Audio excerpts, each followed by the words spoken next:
अस्सलाम वालेकुम। मैं हूं डॉक्टर तहरीन जावेद और आज हम बात करने जा रहे हैं बेटा होगा या बेटी पैदा होगी, इसके बारे में आप अंदाज़ा अल्ट्रासाउंड के बगैर किस तरीके से लगा सकते हैं।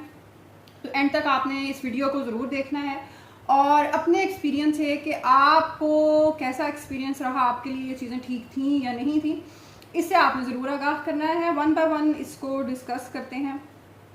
सबसे पहली चीज़, प्रेगनेंसी के जो पहले 3 महीने होते हैं, आप जानते हैं कि उसमें हमल के पहले 3 महीने के अंदर पहले जो 12 हफ्ते हैं उसके अंदर बहुत ज़्यादा दिल ख़राब होना, नौसिया, वॉमिटिंग, बहुत ज़्यादा खाने पीने का मसले, इस किस्म की चीज़ें होती हैं। और अगर ये चीज़ें आपकी दिल घबराना, दिल ख़राब होना, सुबह उठते ही मतली बहुत ज़्यादा हो रही है, बहुत ज़्यादा वॉमिटिंग हो रही है या किसी भी चीज़ को खाने को दिल नहीं कर रहा, सुबह जब उठते हैं तो मुँह का जायका जिस तरह कड़वा होता है, इस किस्म की चीज़ें बहुत ज़्यादा हो रही हैं, तो काफ़ी ज़्यादा चांस है कि आपके बेटी पैदा होने वाली है। और अगर ये जो मूड स्विंग्स हैं आपके कम हैं, आपके मूड स्विंग्स इतने ज़्यादा नहीं हैं, तो इसका मतलब है कि बेटा पैदा होने वाला है। एक और चीज़ आपको माइंड में रखना ज़रूरी है कि जितनी भी बातें इस वीडियो में हम कर रहे हैं और करने जा रहे हैं वो सारी साइंटिफिकली प्रूवन है। ये सारा हार्मोन्स का इफेक्ट है। बेसिकली बेटी की दफ़ा बीटा HCG का लेवल बहुत ज़्यादा होता है, जो फीमेल जब पैदा होने जा रही है, तो ये सारा अफेक्ट बेसिकली हार्मोन्स का। और बेटा जब पैदा होने जा रहा है तो टेस्टोस्टेरोन का लेवल ग्रेजुअली उसने राइज करना है, बढ़ना है उसने, तो जाहिर है उससे फिर उस किस्म के अफेक्ट होने हैं। जिस तरह आपने देखा होगा कि अगर बेटी पैदा होने वाली हो तो बाल बड़े खूबसूरत हो जाते हैं, बाल बड़े लंबे घने बहुत शाइनी से हो जाते हैं, स्किन बहुत आपकी अच्छी हो जाती है, ग्लो करने लग जाती है। ये सारा फीमेल हार्मोन्स का बेसिकली ईस्ट्रोजन का अपने अफेक्ट है, ये सारे उन चीज़ों का अफेक्ट होता है। और अगर बेटा पैदा होने वाला है तो जाहिर है टेस्टोस्टेरोन का लेवल बढ़ रहा है, और टेस्टोस्टेरोन आप जानते हैं जब बढ़ता है जिस्म के अंदर, आपकी जिस्म पे बाल, आपके पेट पे और बाकी जिस्म के हिस्से पे बाल मोटे हो सकते हैं, थिक हो सकते हैं, जो कि पहले आपको ज़िंदगी में कभी एक्सपीरियंस नहीं हुआ होता। इसके अलावा आपकी जो गर्दन है, आपकी स्किन बहुत ज़्यादा पिगमेंटेड हो सकती है, काली हो सकती है, आपके प्राइवेट पार्ट ज़्यादा पिगमेंटेड हो सकते हैं, उनकी रंगत गहरी हो सकती है। तो ये सारा अफेक्ट बेसिकली हार्मोन्स का है। इसमें कोई सुनी सुनाई बात नहीं है, कोई मिथ नहीं है कि जी इस तरफ करवट लें तो जी इस तरह बेटा होता है, या ये सारा बेसिकली जितनी भी हम बात कर रहे हैं सारी हार्मोन से रिलेटेड साइंटिफिकली डाटा जो रिसर्च के ज़रिए प्रूवन है उसके बारे में बात कर रहे हैं।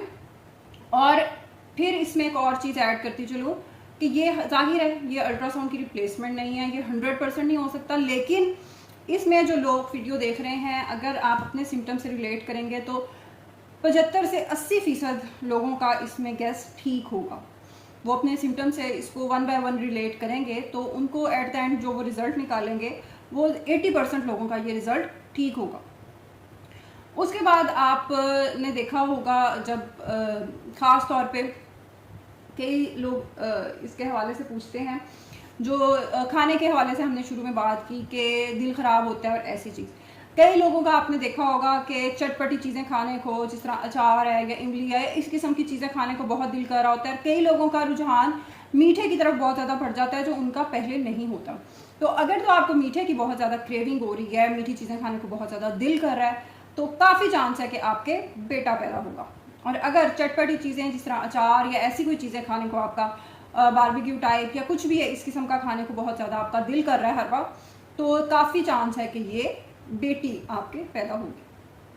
तो ये क्रेविंग से भी आप काफ़ी हद तक अंदाज़ा इसमें लगा सकते हैं। फिर एक और चीज़ इसमें आ जाती है कि पेट की जो शेप है, पेट की शेप अगर आपकी फ्लैट यानी कि चपटी होगी तो काफ़ी हद तक चांस है कि आपके बेटा पैदा होने जा रहा है। और अगर आपकी पेट की शेप काफ़ी बेबी बम्प जो आपका काफ़ी हफ्ते पहले ही प्रोमिनेंट हो गया है और काफ़ी नुमायां तौर पर नज़र आ रहा है और पेट आपका गोल सा है, राउंड सा है, तो काफ़ी चांस है कि आपके बेटी पैदा होने जा रही। इसकी वजह क्या है? इसकी वजह ये है कि जो बेबी बॉयज़ होते हैं, लड़के होते हैं, वो बोन के अंदर, कैनाल के अंदर काफ़ी पहले एंटर कर जाते हैं और फिर डिलीवरी भी जाहिर है 37-38 वीक्स पे अगर आपको दर्दें लग जाती हैं तो बेटा होने के काफ़ी चांसेस होते हैं। उसकी वजह ये है कि बेबी बॉयज़, लड़के, वो बोन के अंदर काफ़ी जल्दी एंटर हो गए हैं और उस वजह से फिक्सेशन और सारी चीज़ वो जल्दी शुरू हो जाती है। तो लड़कियों में ये चीज़ काफ़ी बाद में होती है, तो जाहिर है फिर बेबी बम्प ज़्यादातर राउंडेड और आपको प्रोमिनेंट सा गोल सा नज़र आएगा। इसके अलावा at the end of pregnancy जब आपने देखा होगा कि स्कैन सम मशीन्स पे तो आ रहा होता है, हार्ट रेट भी आ रहा होता है बच्चे का, या जब हम CTG करते हैं उस पर भी हार्ट रेट आ रहा होता है। तो हार्ट रेट अगर आपका 145 से 140 145 से कम आ रहा है तो काफ़ी चांस है कि बेटा पैदा होने जा रहा है, और अगर आपका हार्ट रेट काफ़ी ज़्यादा आ रहा है 140 या उससे भी ज़्यादा आ रहा है तो बहुत ज़्यादा चांस है कि बेटी पैदा होने वाली है। तो इस तरीके से भी आप काफ़ी हद तक अंदाज़ा लगा सकते हैं। इसके अलावा भी बहुत सारी चीज़ें हैं, जिस तरह हमने वीडियो के शुरू में भी डिस्कस किया कि मूड स्विंग्स अगर कम है तो बेटा पैदा होने के काफ़ी चांस है, और अगर बेटी पैदा होने जा रही है तो चिड़चिड़ापन और ये सारी चीज़ें बहुत ज़्यादा बढ़ जाती हैं। उसकी वजह बुनियादी तौर पे वही फीमेल हार्मोन्स होते हैं। तो बेसिकली ये सारी चीज़ें ये हार्मोन्स से रिलेटेड होती हैं, और जैसे जैसे जेंडर की सिलेक्शन प्रॉपर होती जाती है वैसे वैसे उसमें आप अंदाज़ा अपना बेहतर तरीके से लगा सकते हैं। अल्लाह हाफिज़।